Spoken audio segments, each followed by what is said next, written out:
Eu quero saudar a todos que verem este vídeo com a graça e paz de Deus.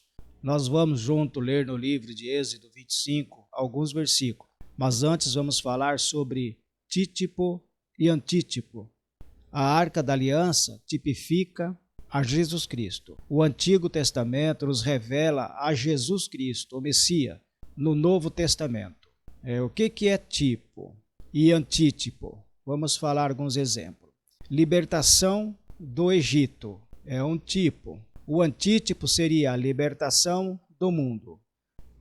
Adão, homem carnal. Cristo, homem espiritual. Tipo, o sacerdote Melquisedeque. Antítipo, Cristo, o sumo sacerdote. Tipo, maná no deserto. Antítipo, Cristo, o verdadeiro pão do céu. Um outro exemplo que para nós compreender, porque nós vamos falar hoje muito a respeito do tipo e antítipo. A serpente de bronze, aquela serpente que Moisés levantou no deserto. Cristo, o antítipo, em sua maldição na cruz, é o antídoto para a picada do pecado. João 3,14.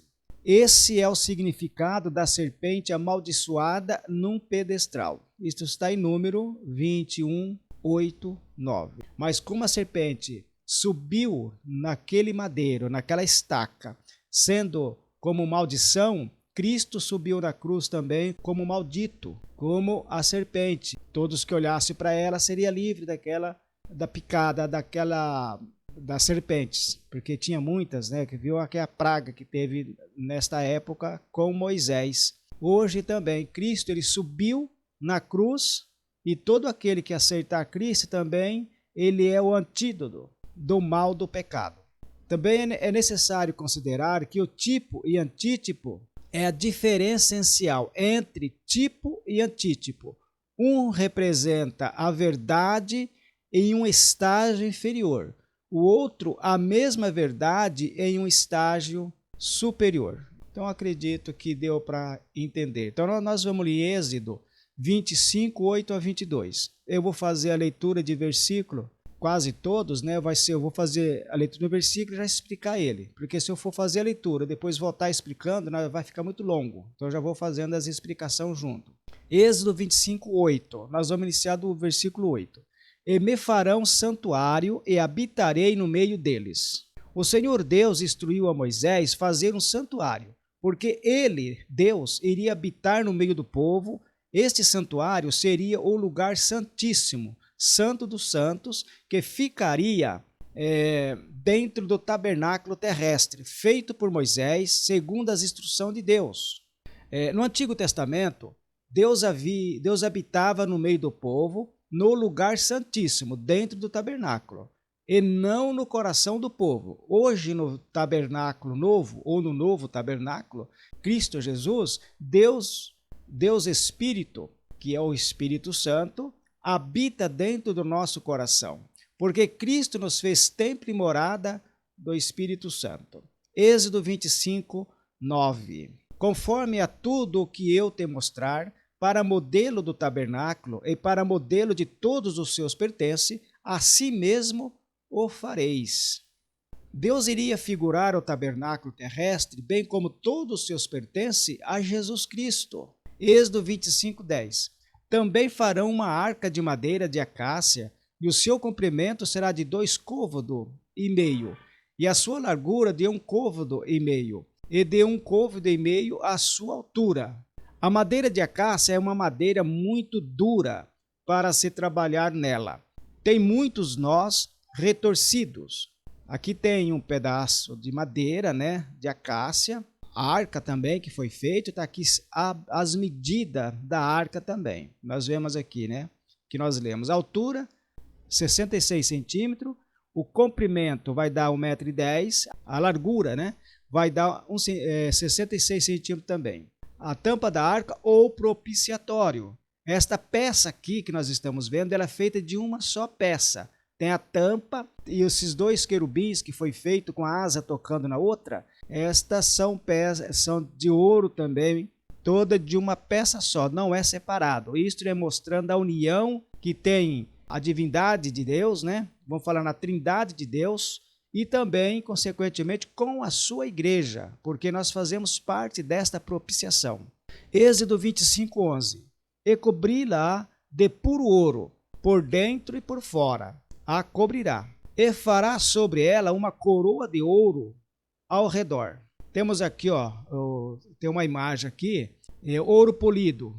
Tem a madeira de acácia aqui, e o ouro está revestindo esta madeira de acácia.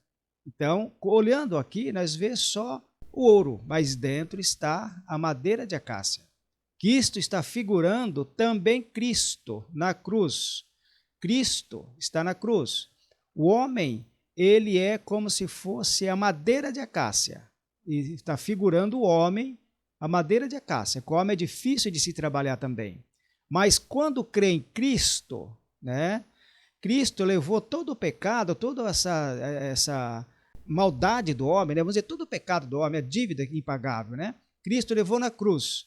Lá na cruz, tomou para si todos os mal, todos os nossos pecados e cobriu com a sua justiça. Hoje somos cobertos com a justiça de Cristo, que simboliza o ouro que cobriu a arca.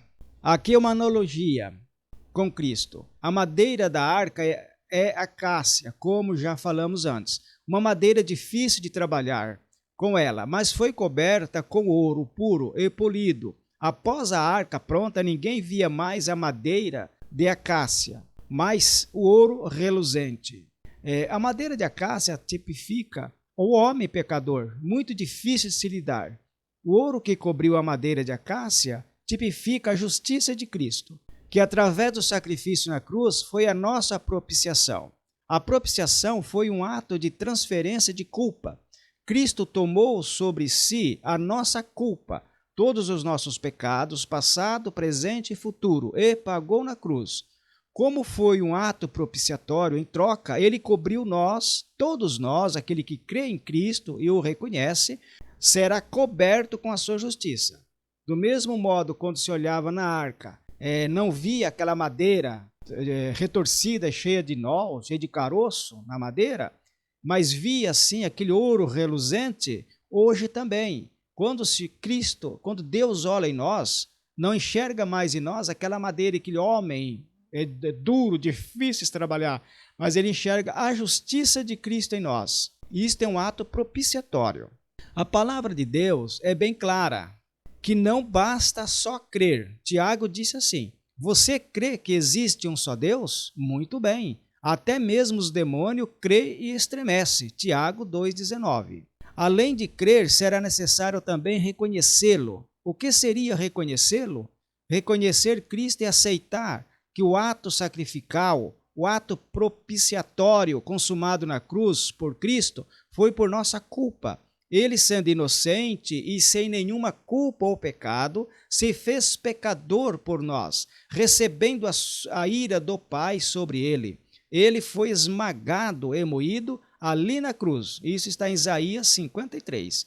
Em nosso lugar, pagando por completo a nossa dívida com o Pai e dando para nós absolutamente de graça a sua justiça. Êxodo 25:12. E fundirá para ela 4 argolas de ouro e as porá nos 4 cantos dela. 2 argolas num lado dela e 2 argolas no outro lado. Então tem aqui as varas, tem aqui as argolas, tem aqui os querubins, né? A tampa da arca. Êxodo 25:13. E fará as varas de madeira de acácia e as cobrirá com ouro e colocará as varas nas argolas aos lados da arca, para se levar ela à arca. As varas estarão nas argolas da arca, não se tirarão dela. Depois porá na arca o testemunho que eu te darei. Também fará um propiciatório de ouro puro. O seu comprimento será de 2 côvados e meio, a sua largura de 1 côvado e meio. Farás também 2 querubins de ouro de ouro batido os fará, nas duas extremidades do propiciatório. Fará querubins na extremidade de uma parte e outro querubins na extremidade da outra parte, de uma só peça com propiciatório. Farei os querubins nas duas extremidades dele. Os querubins estenderão as suas asas por cima, cobrindo com elas o propiciatório. As faces deles, uma defronte da outra. As faces dos querubins estarão voltadas para o propiciatório. E porá o propiciatório em cima da arca, depois que houver exposto na arca o testemunho que eu te darei. Êxodo 25, 22. E ali virei a ti e falarei contigo de cima do propiciatório, do meio dos querubins, que estão sobre a arca do testemunho, tudo o que eu te ordenar para os filhos de Israel. Irmãos, eu vou terminar este vídeo porque o assunto é longo. Nós estamos conhecendo a Cristo através da Bíblia. Ele mesmo, Jesus, disse assim: examinai as Escrituras, porque vós cuidais ter nela a vida eterna, e são elas que de mim testificam. João 5,39. Nós conhecemos um pouco de Cristo do Antigo Testamento através dos tipo e antítipo. Deus abençoe a todos.